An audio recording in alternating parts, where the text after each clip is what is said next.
بسم اللہ الرحمن الرحیم۔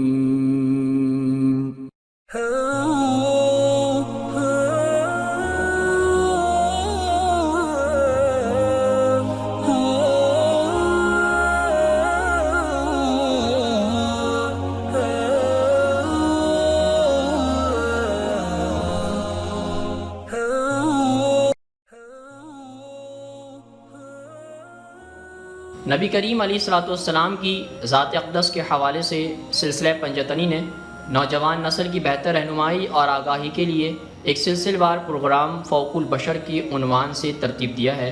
آج ہم انشاءاللہ اس سلسلے کی اگلی قسط کا آغاز کرتے ہیں۔ یہ خدشات اپنی جگہ، مگر اس وقت مکہ میں جنگ کے خطرات کو بڑھا چڑھا کر پیش کیا جا رہا تھا۔ مکہ کے اشرافیہ نے مدینے کے لوگوں کو کبھی سنجیدہ نہیں لیا تھا۔ ان کے نزدیک مدینے کے دو بڑے قبائل اوس اور خزرج آپس میں گتم گتہ ہو کر سوائے اپنا کسی دوسرے کا نقصان نہیں کر رہے تھے۔ پھر یہ بھی تھا کہ اللہ کے نبی علیہ السلام نے معاہدے کے مطابق مدینے کی حفاظت اور دفاع کی ضرورت پیش آنے پر مسلح جدوجہد کی حامی تو بھر لی تھی، مگر اس کا ہرگز یہ مطلب نہیں تھا کہ اب یقیناً ہی مکہ اور مدینے کے بیچ فوراً جنگ چھڑ جائے گی۔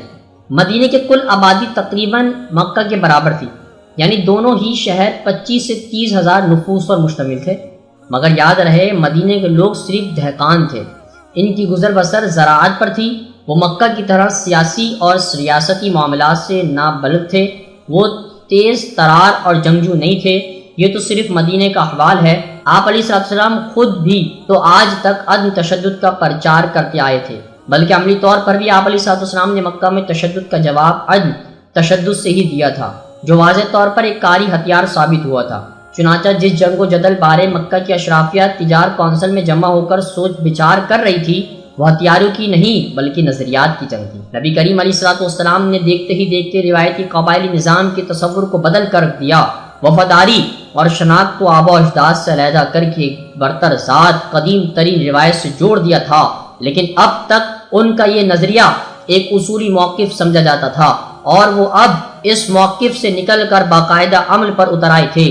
یہی نہیں، وہ اس مقصد پر پوری طرح کامیاب ہو رہے تھے۔ ہر گزرتے دن کے ساتھ نئے لوگ ان کی عملی تحریک کا حصہ بنتے جا رہے تھے۔ اب اس بات سے کوئی فرق نہیں پڑتا تھا کہ حالات کو اس نہج پر پہنچانے میں خود قریش کا بھی بہت بڑا ہاتھ تھا۔ جس طرح کی مخالفانہ حربے وہ استعمال کرتے رہے ہیں، اس کے بعد بالآخر ایسا ہو رہنا کوئی اچنبے کی بات نہیں، کہ بلکہ حقیقت یہ ہے کہ قریش نے آپ علیہ السلام کو ان اطوار پر عمل کرنے پر مجبور کر دیا۔ معزز دوستو، آج کی گفتگو کا اختتام ہوا۔ انشاءاللہ کل آپ سے پھر ملاقات کریں گے ایک نئے ذکر اور فکر کے ساتھ۔ اپنا بہت سارا خیال رکھیے گا۔